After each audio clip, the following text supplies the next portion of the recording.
Welcome guys to Bitcoin Mbayos. I am Mbayos from the Democratic Republic of Congo. Yes, part 1 in English. Today we are on Thursday, April the 10th, 2025. Once again, welcome guys. So what do we have today? Today we have Bitcoin.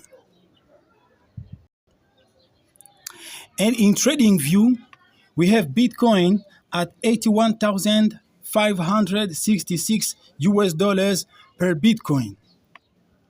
And about the US national debt, the US national debt is at 36 trillion 706 billion US dollars.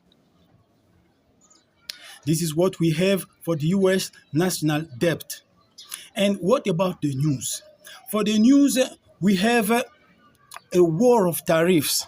Here we have Donald Trump, who has raised tariff against China to 125%, but he has authorized a pause of 90 days for 90 days of 10% for all other countries around the world. So, and I quote, based on the lack of respect that China has shown to the world's market, I am hereby raising the tariff charged to China by the United States of America to 125%.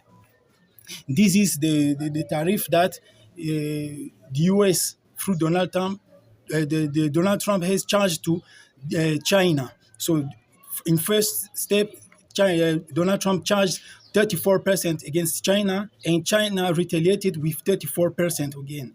Then the US's charge has increased the tariff to 104%, and China retaliated to 84%. Now, Donald Trump has increased the tariff charge against China to 125%, and we don't know where it will lead all this tariff war. And we have some questions from people. People have asked us, what was the reciprocal, the relationship between the reciprocal tariff and Bitcoin? First of all, to know this, we have to to understand this, we have to answer to the question, what is a reciprocal tariff? When are we speaking about the reciprocal tariff? We talk about the reciprocal tariff when a country A is charging its tariff A on exports coming from country B. And also as a reciprocal, as a retaliation, country B is also charging the same tariff B, on exports coming from country A. This is about reciprocal tariffs. And how trade wars hurt fiat economies. With this, we have more expensive imports, and also central banks will print more money, US dollars, euro, yuan, yen, and all this, with all the more printing of money, will have inflation, and inflation will give pains and sufferings to many nations, to the people around the world. And how Bitcoin benefits? With inflation in countries, for example, in Nigeria, in Argentina, in Zimbabwe, people with the pain of inflation will seek for censorship resistant alternatives like Bitcoin. And with capital controls, people in China, for example, will also seek for censorship resistant alternatives, Bitcoin. And also for dollar-based sanctions, people, for example, like Russia, Iran, North Korea, they will seek also for censorship-resistant alternatives, Bitcoin. And for the Bitcoin as the ultimate trade war asset, what can we say? Here we know that fiat systems are weakened under tariffs war. So fiat systems are suffering when there are tariff wars. And with this, we can say that Bitcoin could prove itself as the world's anti-tariff money. And with this war of tariff, this will accelerate the transfer of wealth and the transfer of standard. So we left years ago the standard of the silver standard. We have gone to gold standard, and now we will go to the Bitcoin standard. This is what we can say about the tariff and the relationship between the war of tariff and Bitcoin. So Bitcoin will be the winner. We are coming to the end of part 1 in English. We will never mind if you send something in the Bitcoin QR code or in the Lightning QR code. In the contrary, it will help us to do further researches on Bitcoin and cryptocurrencies in general. And also like the video, subscribe, turn on the notification bell, and also share this video to your friends, your families, your colleagues, so that they may also learn more about Bitcoin and cryptocurrencies in general. And about Africa, we will never forget, this is not politics, this is economics, cryptocurrencies. The governments of the Democratic Republic of Congo, South Africa, Nigeria, Ghana, Mali, all African countries buy Bitcoin. Banks in Africa buy Bitcoin.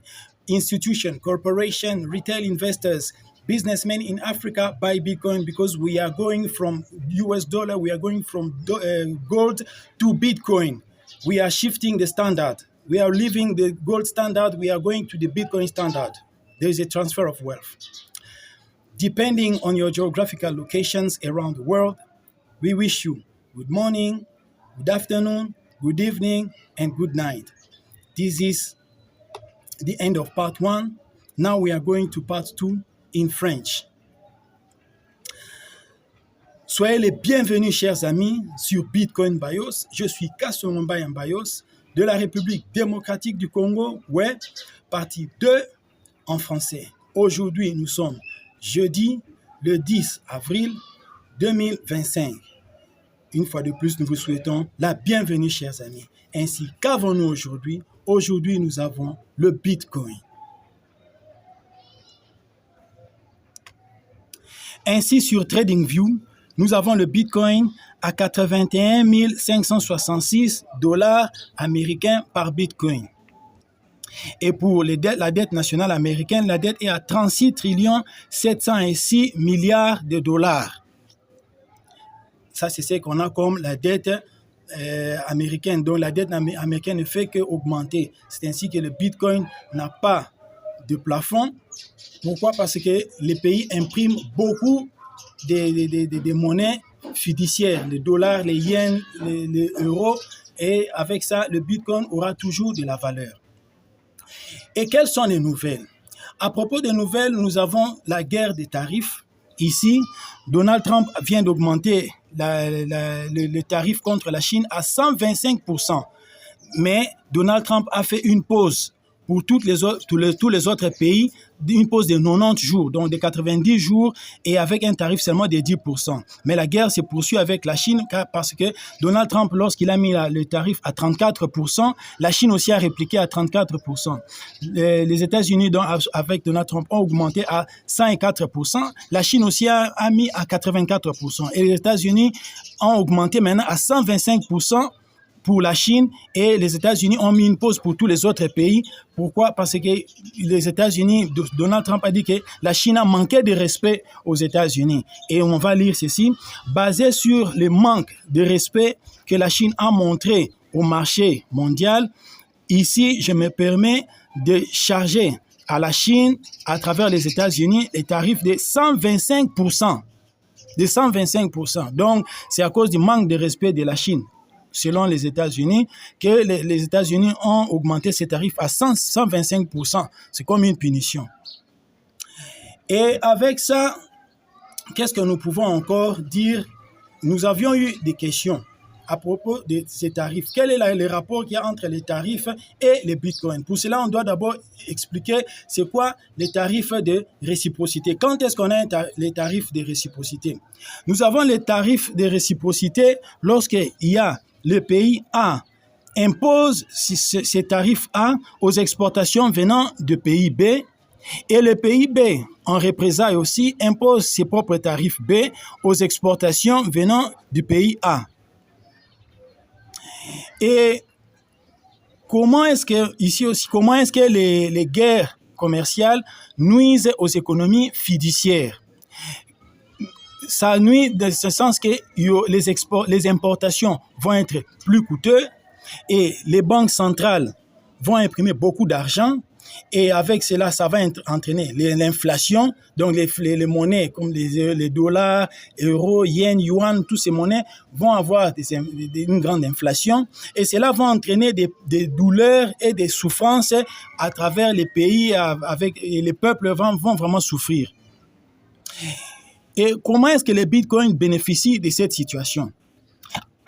Avec l'inflation, par exemple, au Nigeria, au Zimbabwe, en Argentine, ces pays qui souffrent d'inflation, les peuples vont chercher des alternatives résistantes aux censures, telles que les bitcoins.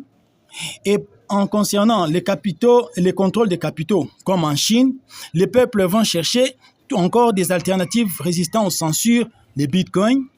Et concernant les sanctions basées sur les dollars, les pays comme la Russie, l'Iran, la Corée du Nord, ces pays-là vont chercher aussi des alternatives résistantes aux censures, les bitcoins.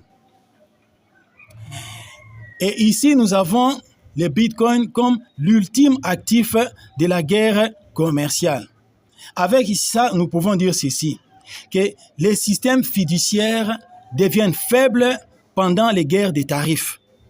Et ici, les bitcoins peuvent être prouvés comme la monnaie antitarifaire mondiale. Et avec ceci, avec cette guerre des tarifs et avec l'utilisation du bitcoin, nous allons rapidement quitter du standard de l'or, comme c'était dans le passé, nous avons quitté des standards de l'argent, pas le standard de l'argent monnaie, mais l'argent, les minéraux, hein, le métal argent. Donc nous avions quitté dans le temps du standard de l'argent, nous sommes passés au standard de l'or. Maintenant, nous passons rapidement au standard du bitcoin. Donc, il y a un transfert des standards, il y a un transfert des valeurs. Donc, nous avions abandonné les standards de l'argent. Bientôt, nous abandonnons déjà les standards de l'or parce que nous sommes en train de faire ces transferts des valeurs vers les bitcoins. Donc, c'est ce que nous pouvons dire à propos de la relation ou du rapport qu'il peut y avoir entre les tarifs de réciprocité et les bitcoins. Donc, nous sommes à la fin de la partie 2 en français et cela ne va pas nous déranger. Si vous envoyez quelque chose au QR code de Bitcoin ou bien au Lightning Bitcoin, au contraire, cela va nous aider à faire plus de recherches sur le Bitcoin et les crypto-monnaies en général.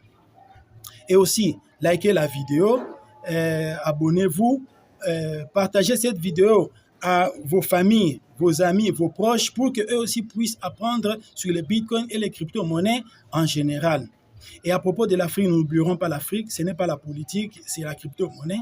Les gouvernements africains, la République démocratique du Congo, l'Afrique du Sud, le Ghana, le Nigeria, le Mali, le Sénégal, le Gabon, achetaient les bitcoins.